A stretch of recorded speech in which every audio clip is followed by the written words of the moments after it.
Gujarat's #1 engineering university, Sankal Chand Patel University, 9642706257.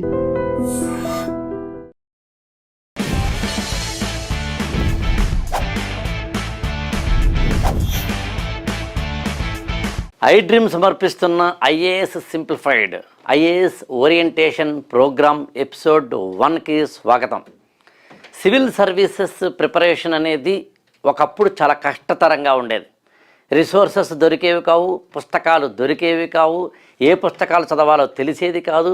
Hindu paper కూడా remote విలేజెస్కి రావడం చాలా కష్టంగా ఉండే రోజుల్లో ఆ రోజుల్లో ప్రిపరేషన్ ఇవాళ నాకు తెలిసి చాలా ఈజీ అయిపోయింది. ఎక్కడ ఏ రిసోర్స్ దొరకాలన్నా, ఏ పుస్తకాలు దొరకాలన్నా, ఏ ఇంటర్నెట్ ద్వారా, వెబ్సైట్ల ద్వారా, యూట్యూబ్ ద్వారా, ఇతరత్ర యాప్ల ద్వారా అనేకమైన ఇన్ఫర్మేషన్ దొరుకుతుంది. ఇవాళ ఇన్ఫర్మేషన్ ఎక్కువైన ఒకనొక సందర్భాన్ని కూడా మనం చూస్తాం. ఈ దశలో ఒక స్టూడెంట్కి ఐఏఎస్ ప్రిపేర్ అవ్వాలంటే స్టేజ్ 1 నుంచి, వెరీ బిగినింగ్ నుంచి, అంటే A to Z అంటాం కదా, అట్లా వెరీ బేసిక్ పాయింట్స్, అసలు ఐఏఎస్ ప్రిపరేషన్ ఎలా స్టార్ట్ చేయాలి, ఏ సబ్జెక్టులు ఇందులో ఉంటాయి, ఏ పుస్తకాలు చదవాలి, ఇందులో ఉన్న ఈక్వేషన్స్ ఏంటి, సాధక బాధకాలు ఏంటి, ఇంక్లూడింగ్ కోచింగ్ తీసుకోవాలా అక్కర్లేదా, మెంటరింగ్కి కోచింగ్కి తేడా ఏంటి, అసలు ఎక్కడ ఏ విధమైన కోచింగ్కి వెళ్ళాల్సిన అవసరం లేకుండా ఇంటర్నెట్ ద్వారా మాత్రమే రిసోర్సెస్ తీసుకుని చక్కగా ఇంట్లో కూర్చుని చదువుకునేందుకు అవకాశం లేదా, ఉంటే ఎలాంటి అవకాశం ఉంది, ఒకవేళ కోచింగ్కి వెళ్ళాలి అనుకుంటే ఒక మిడిల్ క్లాస్ ఫ్యామిలీకి ఎంత ఖర్చు అయ్యే అవకాశం ఉంది, తాను అసలు ఐఏఎస్ ఎగ్జామినేషన్ రాయడానికి అర్హున్నా కాదా, ఎలా ప్రిపేర్ అయితే ఐఏఎస్ వస్తుంది, లేదా అసలు నేను ఐఏఎస్ అవ్వడానికి కావలసిన ఎబిలిటీస్ అనండి, ఐఏఎస్ అవ్వడానికి కావలసిన ఈక్వేషన్స్ అనండి, క్వాలిటీస్ అనండి నాకు ఉన్నాయా లేదని ఒక వ్యక్తి తనకు జడ్జ్ చేసుకోవడం ఎలా, పేరెంటల్ సపోర్ట్ ఎలా ఉండాలి, ఒక ఎగ్జామినేషన్కి ప్రిపేర్ అవ్వడానికి ఒక స్టూడెంట్ ఏ ఏజ్ నుంచి, అంటే 13 ఏళ్ళ నుంచి స్టార్ట్ చేయాలా, 14 ఏళ్ళ నుంచి స్టార్ట్ చేయాలా, అంటే 8th క్లాస్ నుంచి 9th క్లాస్ నుంచి స్టార్ట్ చేయాలా, లేదా ఇంటర్మీడియట్ తర్వాత స్టార్ట్ చేయాలా, డిగ్రీ అయిపోయిన తర్వాత స్టార్ట్ చేయాలా. పేరెంటల్ సపోర్ట్ మాత్రమే కాదు, కొంతమంది మ్యారేజ్ అయిన తర్వాత కూడా ఐఏఎస్ ప్రిపేర్ అవుతూ ఉంటారు. మరి మ్యారేజ్ అయిన తర్వాత పిల్లలు కూడా ఉంటే ఆ ఫ్యామిలీ సపోర్టు ఈవిడికి కానీ ఆయనకి కానీ ఎలా ఉండాలి, స్పౌజ్ అంటే జీవిత భాగస్వామి ఏ విధంగా సహకరించాలి, ఏ పుస్తకాలు చదవాల్సిన అవసరం లేదు, ఏ పుస్తకాలు కంపల్సరీగా చదవాలి, అసలు ఏ పుస్తకాల్లో ఏ చాప్టర్లు చదవాలి, ఓల్డ్ క్వశ్చన్స్ ఎలా ప్రిపేర్ అవ్వాలి, ఓల్డ్ క్వశ్చన్స్లో ఉన్న వాటిని ఏ విధంగా ప్రిపేర్ అయితే ఎగ్జామినేషన్కి ఈజీ అవుతుంది, అన్నిటికన్నా ఇంపార్టెంట్ ఆప్షనల్ సబ్జెక్ట్ ఎలా చదవాలి, ఆప్షనల్ సబ్జెక్ట్ ఏది ఎంచుకోవాలి, ఏ ఆప్షనల్ సబ్జెక్ట్ నాకు ఉపయోగపడుతుందని నేను ఎలా తెలుసుకోవడం, జనరల్ స్టడీస్ సబ్జెక్ట్లో ఉన్న ఏవైనా పాయింట్స్ ఆప్షన్కి ఉపయోగపడతాయా, ఉదాహరణకి ఏ పొలిటికల్ సైన్స్ తీసుకున్నానో, లేదా పబ్లిక్ అడ్మినిస్ట్రేషన్ తీసుకుంటేనో, జాగ్రఫీ తీసుకుంటేనో, ఈ జనరల్ స్టడీస్ సంబంధించిన ఏరియాస్లో కొన్ని కవర్ అవుతూ ఉంటాయి కాబట్టి ఏది కవర్ అవుతుంది, ఏది కవర్ అవ్వ కాదు, ఇలాంటి అనేకమైన విషయాలని కూలంకషంగా చర్చించేందుకు, మీకు అందజేసేందుకు iDream వేదికగా ఐఏఎస్ సింప్లిఫైడ్ ఐఏఎస్ ఓరియంటేషన్ ప్రోగ్రామ్ని మీ ముందుకి తీసుకురావడం జరుగుతోంది. ఇందులో కేవలం గైడెన్స్ మాత్రం, లేదా ఏ ఇన్ఫర్మేషన్స్ ఇవ్వాలో, ఏ డీటెయిల్స్ ఇవ్వాలో, ఎలాంటి ఇన్ఫర్మేషన్స్ ఉన్నాయో అవి చెప్పే ప్రయత్నమే తప్ప ఇదే స్టాండర్డ్ అని, ఇలాగే ప్రిపేర్ అవ్వాలని, ఇది ఒక్కటే మార్గం అని చెప్పడం మాత్రం మా ఉద్దేశం కాదు. ఎవరైనా ఎక్కడైనా ఒక స్టూడెంట్ కోచింగ్ ఆల్రెడీ తీసేసుకుంటేనో, కోచింగ్లో ఉంటేనో ఈ కంటెంట్ పెద్దగా ఉపయోగపడకపోవచ్చేమో, కానీ మా ప్రధానమైన అంశం ఇప్పటికి ఇంకా కోచింగ్ స్టార్ట్ చేయని వాళ్ళు, అసలు కోచింగ్ అంటే ఏంటి, ఐఏఎస్ సంబంధించిన ఇందులోకి ఎంటర్ కావాలా వద్దా అని అనుకుంటున్న వాళ్ళు, ఎవరైతే ఫ్రెష్ క్యాండిడేట్స్ ఉంటారో 8th క్లాస్ నుంచి డిగ్రీ అయిపోయినంత వరకు ఎవరైనా ఒక స్టూడెంట్ ఈ ఎగ్జామినేషన్ ప్రిపేర్ అవ్వాలనుకుంటే ఏ కంటెంట్, ఏ ఇన్ఫర్మేషన్ కావాలో అవన్నీ పూసగుచ్చినట్టు, అరటిపండు ఒలిచిపెట్టినట్లు చాలా చక్కగా, సింపుల్గా, డీటెయిల్డ్గా, అమ్మ గోరుముద్దలు తినిపించినట్టుగా చెప్పాలన్నది మా ప్రయత్నం. అందుని కొన్ని ఎపిసోడ్స్లో కొంచెం సాగదీసినట్టుగా, కొంచెం ఎక్కువ ఇన్ఫర్మేషన్ ఇస్తున్నట్టుగా అనిపిస్తుంది, లేదా వెరీ బేసిక్స్ ఇస్తున్నట్టుగా అనిపిస్తుంది. అది మా ఉద్దేశం మాత్రం ఒక స్టూడెంట్ అస్సలు ఏమీ తెలియని ఫ్రెష్ క్యాండిడేట్కి ఇన్ఫర్మేషన్ ఇవ్వాలి అనేది యాక్చువల్ మా ఉద్దేశం. ప్రతి ఎపిసోడ్లోనూ ఒక్కొక్క టాపిక్ని ఒక్కొక్క కంటెంట్ని తీసుకువెళ్ళే ప్రయత్నం చేస్తాం. ప్రిపరేషన్కి సంబంధించిన అన్ని ఈక్వేషన్స్ని ఇవ్వాలి అనేది మా యొక్క సదాశయం. ఇందులో భాగంగా ఇవాళ ఇంట్రడక్షన్లో ఎపిసోడ్ 1లో మనం సివిల్ సర్వీస్ సంబంధించిన యుద్ధ రంగంలోకి దిగే ప్రయత్నం చేద్దాం. ఆయుధాలని సమకూర్చుకునేందుకు కావలసిన శిక్షణని, అంటే ఆయుధాలను సమకూర్చుకోవడానికి కావలసిన ప్రిపేర్డ్నెస్ని తయారు చేసుకుందాం. ఏ ఎగ్జామినేషన్ అయినా ఆ ఎగ్జామినేషన్ లోపలికి వెళ్ళడానికి ముందు తెలియాల్సిన మొట్టమొదటి పాయింట్ ఏంటంటే అసలు అందులో ఏమేమి సబ్జెక్టులు ఉంటాయని. సివిల్ సర్వీసెస్ ప్రిపరేషన్కి సంబంధించి ఒక స్టూడెంట్కి ప్రధానంగా ఉండే సబ్జెక్టులు ఏంటి అన్నప్పుడు ఇక నేను మీకు అందివ్వడం జరిగింది. Ancient India, medieval India, modern India, ఇలాంటి సబ్జెక్టులు ఉంటాయి. యాక్చువల్గా ఇది ancient India, medieval India, modern India అనేవి. మామూలుగా మీకు ఇండియన్ హిస్టరీ అని వినుంటారు మీరు. భారతదేశ చరిత్ర అంటాం. భారతదేశ చరిత్ర కాస్త అటు ఇటుగా క్రీస్తు పూర్వం 2500 సంవత్సరాల కన్నా ముందే ప్రారంభమైన చరిత్ర. క్రీస్తు పూర్వం 2500 కన్నా ముందు ఉన్న చరిత్ర నుంచి మొదలుకొని సింధు నాగరికత కాలం నుంచి మొదలుకొని, అంటే ఇండస్ వ్యాలీ సివిలైజేషన్ నుంచి మొదలుకొని ఆ తర్వాత కాలక్రమంలో అరబ్బులు ఇండియాలోకి రావడం కావచ్చు, ఘజ్నీ గోరీ దండయాత్రలు కావచ్చు, ఢిల్లీ సుల్తాన్ల పాలన కావచ్చు, ఆ తర్వాత బ్రిటిష్ వారు భారతదేశంలోకి రావడం కావచ్చు, ఆ తర్వాత స్వాతంత్ర్య పోరాటం కావచ్చు, మొత్తం మీద 1947 ఆగస్టు 15 మనకి స్వాతంత్రం రావడం కావచ్చు. దాదాపుగా ఇప్పుడు నేను చెప్పిన ఒక 4000-5000 సంవత్సరాల చరిత్రని మనం ancient India, medieval India, modern India అనే ఒక, అంటే ప్రాచీన భారతదేశ చరిత్ర, మధ్యయుగాల భారతదేశ చరిత్ర, అదేవిధంగా ఆధునిక భారతదేశ చరిత్ర, స్వాతంత్ర్య పోరాటం, అంటే ఇండియన్ నేషనల్ మూమెంట్ అనే ఒక 3 ఏరియాస్లో మనం చదివే ప్రయత్నం చేస్తాం. ఈ ఎపిసోడ్లో నేను ఓన్లీ ఏమేమి సబ్జెక్టులు ఉన్నాయో చెబుతాను. నెక్స్ట్ ఎపిసోడ్లో ఈ సబ్జెక్టులను ఏ ఏ పుస్తకాల్లో చదవాలి, ఎన్సీఆర్టీ పుస్తకాలు ఏంటి, అడ్వాన్స్డ్ రెఫరెన్స్ పుస్తకాలు ఏంటి, స్టాండర్డ్ బుక్స్ ఏంటి, అవి ఎలా చదవాలో అక్కడ చూద్దాం. But one thing is sure, Indian హిస్టరీని చదవాలి.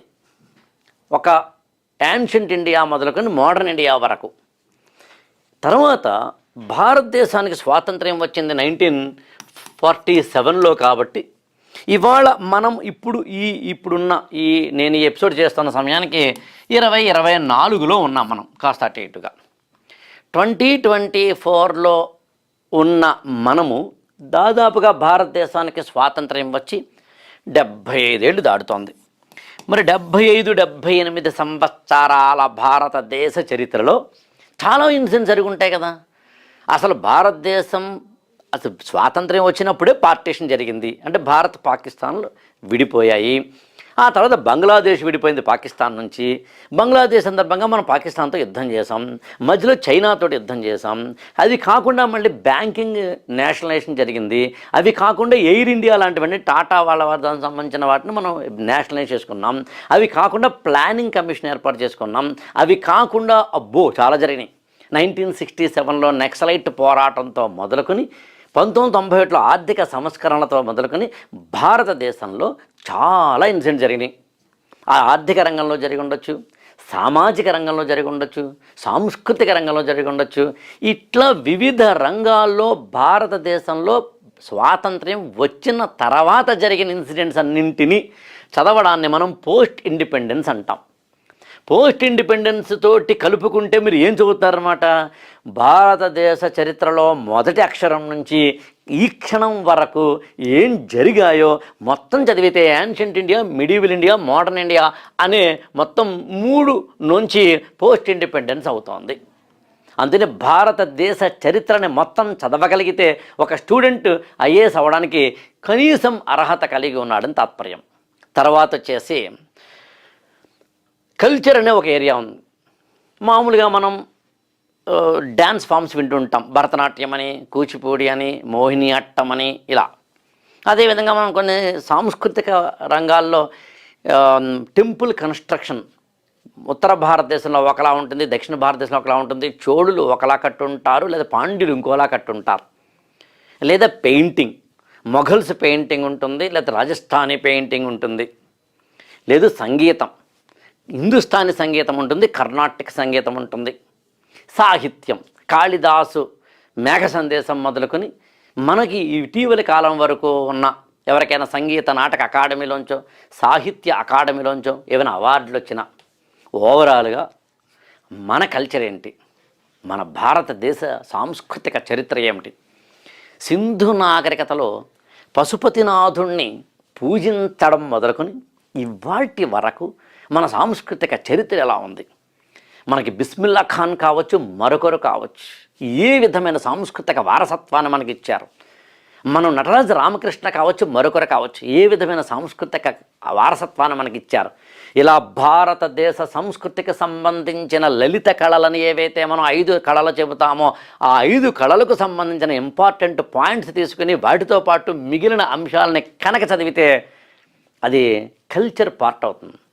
ఇప్పుడు ఊహించండి, మీరు భారతదేశ చరిత్రకు సంబంధించి ఒక్క మాటలో చెప్పాలి అంటే ancient India, medieval India, modern India, post independence plus culture, ఈ 5 పార్ట్లు చదివితే భారతదేశం యొక్క గొప్పతనం తెలుస్తుంది.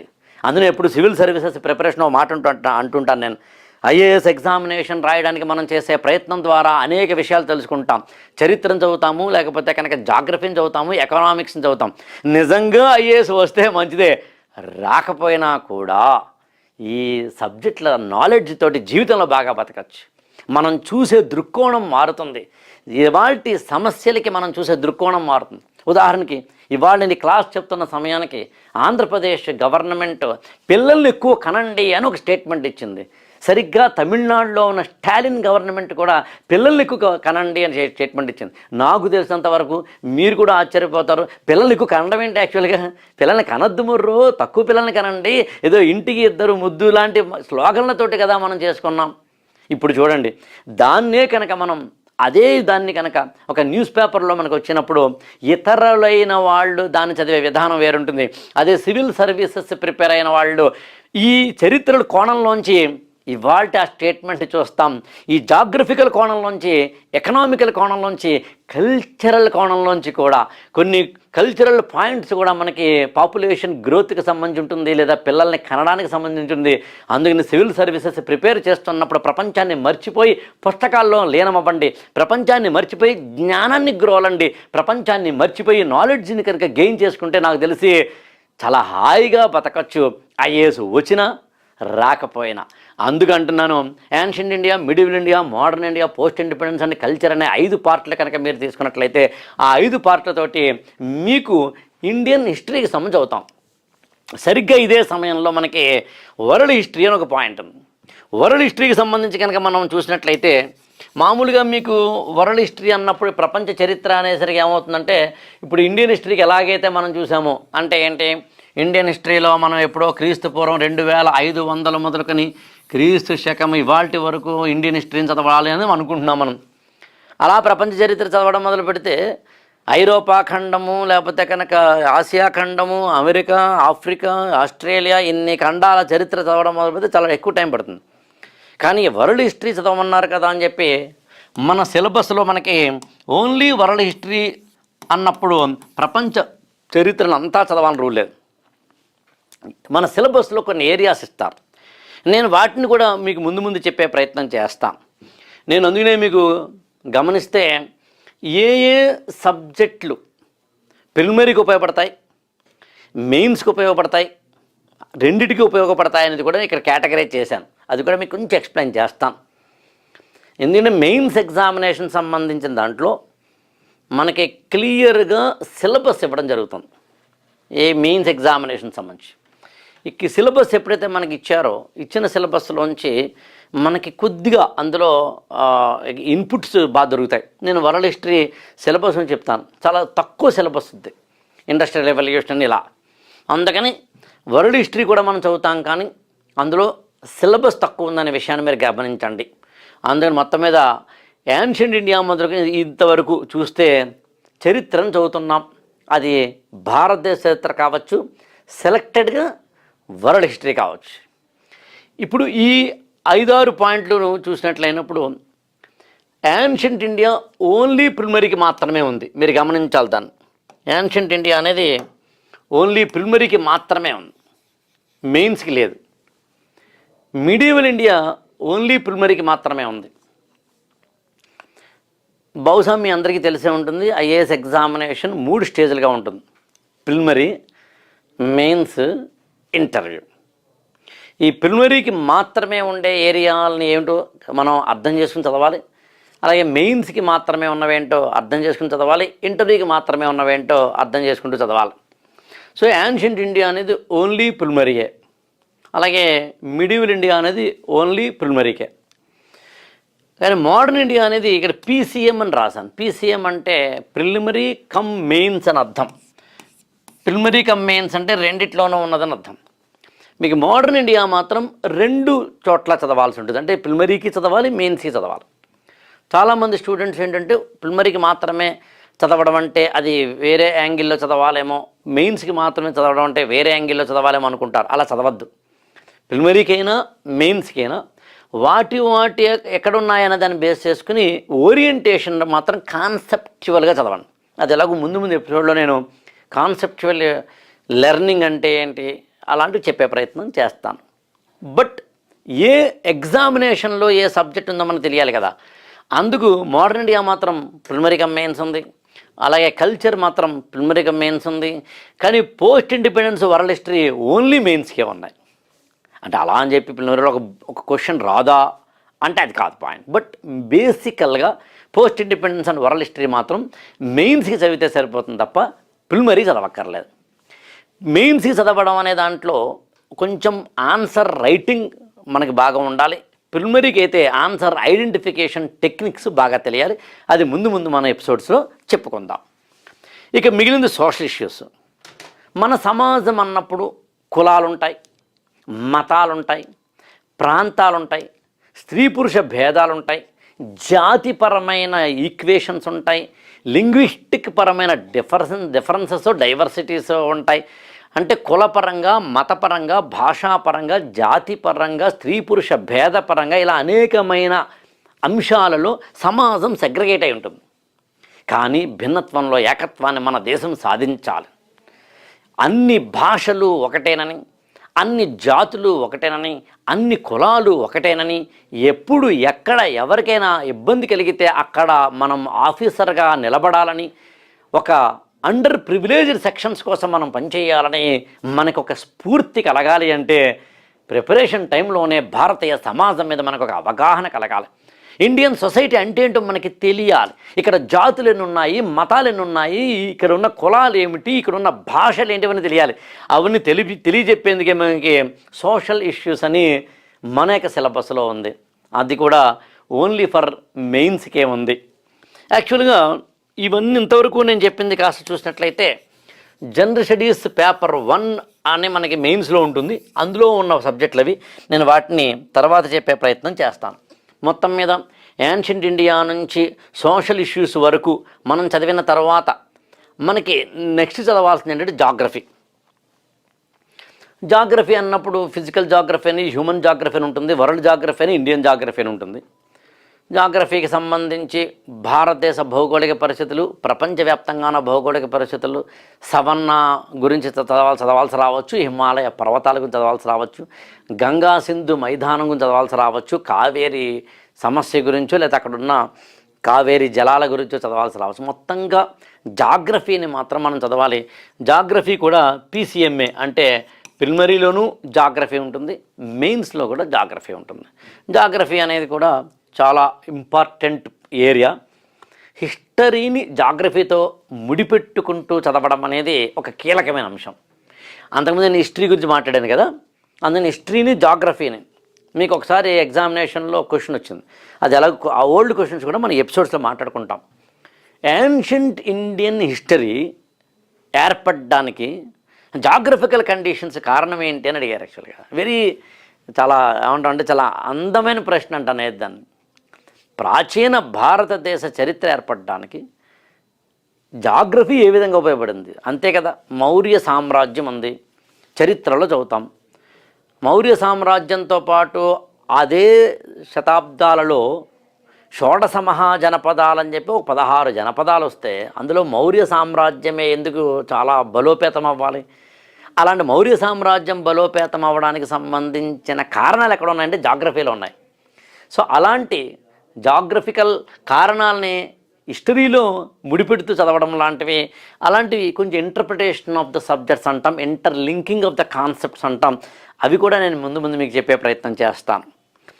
ఆ తర్వాత పాలిటీ అండ్ గవర్నెన్స్, భారత రాజ్యాంగం, డాక్టర్ బాబాసాహెబ్ అంబేద్కర్ ఇతరులు మనకి అందించిన స్వాతంత్ర్యం, దాని నుంచి వచ్చిన రాజ్యాంగం, ఆ రాజ్యాంగ పరిషత్ కాన్స్టిట్యూంట్ అసెంబ్లీ మనం ఏర్పరచుకున్న తీరు, దాని నుంచి భారత రాజ్యాంగాన్ని మనం 1950 జనవరి 26న మనం అమల్లోకి తెచ్చుకున్న తీరు, అక్కడి నుంచి మొదలుకొని ఇవాళ వరకు దాన్ని సవరించుకుంటున్న తీరు, అందులో ఉన్న ఆర్టికల్స్ ఏంటి, అందులో ఉన్న స్కెడ్యూల్స్ ఏంటి, అందులో ఉన్న విభాగాలు ఏంటి, ఇండియన్ కాన్స్టిట్యూషన్ ఎలా చదవాలి, దాంటి వాటికి సంబంధించిన కాన్స్టిట్యూషన్ మీద ఆధారపడిన మన పాలనా వ్యవస్థ ఎలా ఉంటుంది, ఇలాంటి వాటికి సంబంధించి మనం పాలిటీ అండ్ గవర్నెన్స్ అని చదువుతాం.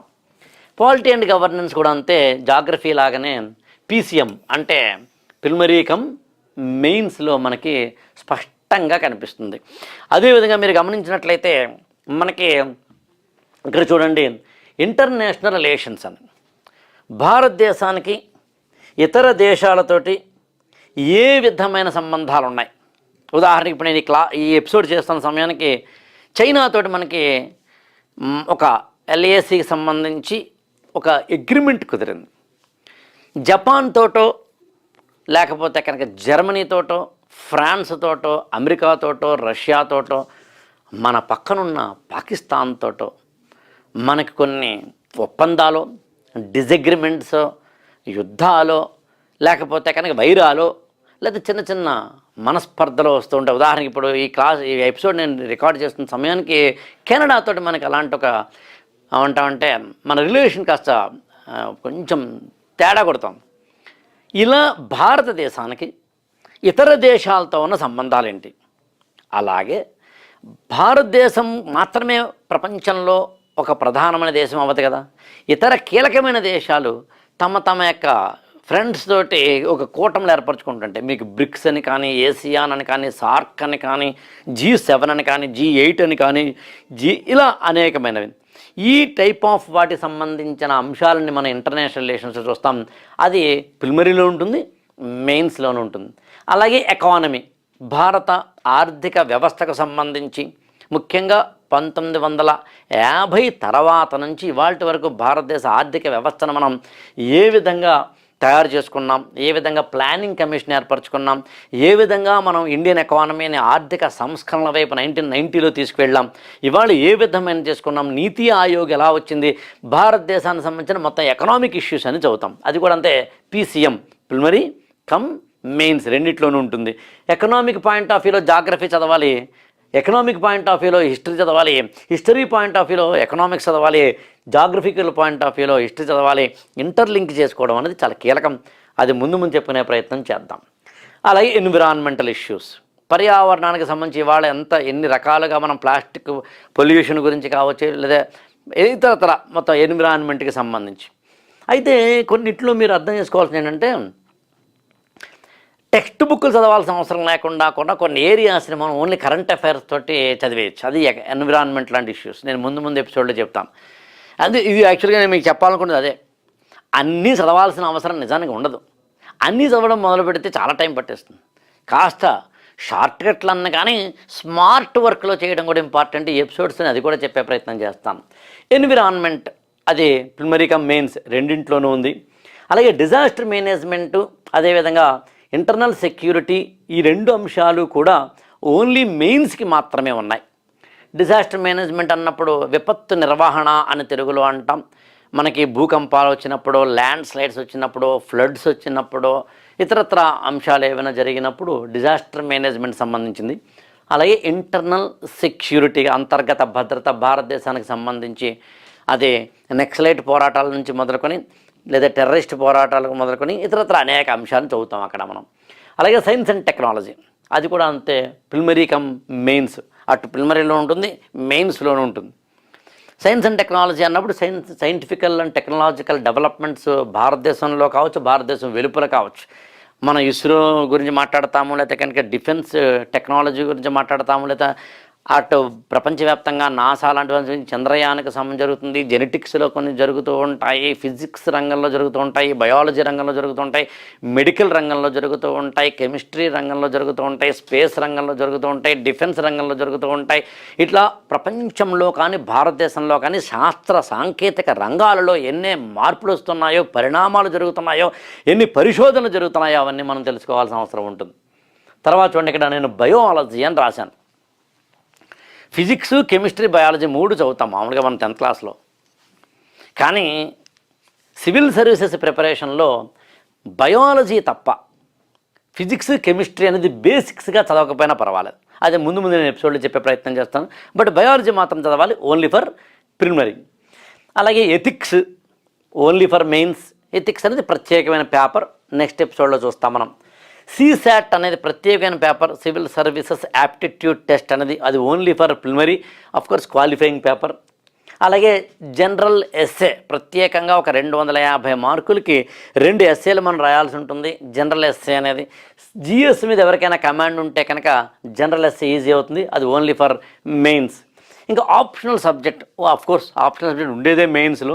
ఏ ఆప్షనల్ తీసుకోవాలి ఏమిటి అనేది అదొక పెద్ద డిస్కషన్, దాన్ని వేరే చూసే ప్రయత్నం చేద్దాం.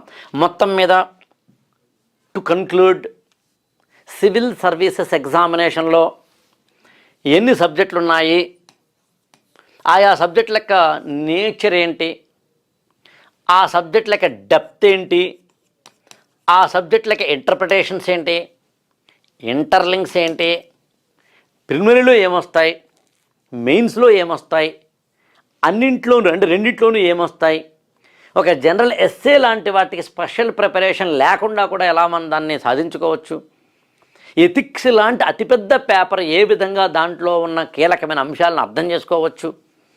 ఇట్లా ఓవరాల్గా మన ప్రిపరేషన్లో బేసిక్ పాయింట్ ఏంటి అంటే ఏ సబ్జెక్ట్స్ చదవాలి, ఏ సబ్జెక్ట్స్ని ప్రిలిమినరీకి, మెయిన్స్కి రెండింటికి చదవాలి, ఏ సబ్జెక్టుల మధ్యన ఇంటర్ప్రిటేషన్స్ ఉన్నాయి అనే బేసిక్ అవగాహన మనకు కలగాలి. ఈ ఎపిసోడ్లో నేను ఆ బేసిక్ అవగాహన కలిగించాను. తదుపరి ఎపిసోడ్స్లో మనం వీటికి సంబంధించిన టెక్స్ట్ బుక్లు ఏమున్నాయి, రెఫరెన్స్ పుస్తకాలు ఏమున్నాయి, అసలు ఏ లెసన్స్కి ఎన్నెన్ని అవర్స్ పెట్టుకోవాలి లాంటి వాటిని కూడా తెలియజేసే ప్రయత్నం చేద్దాం. Thank you so much. IDream వేదికగా మీకు అందిస్తున్న IAS simplified IAS orientation programme episode 1కి సైన్ ఆఫ్ చెప్తున్నాను.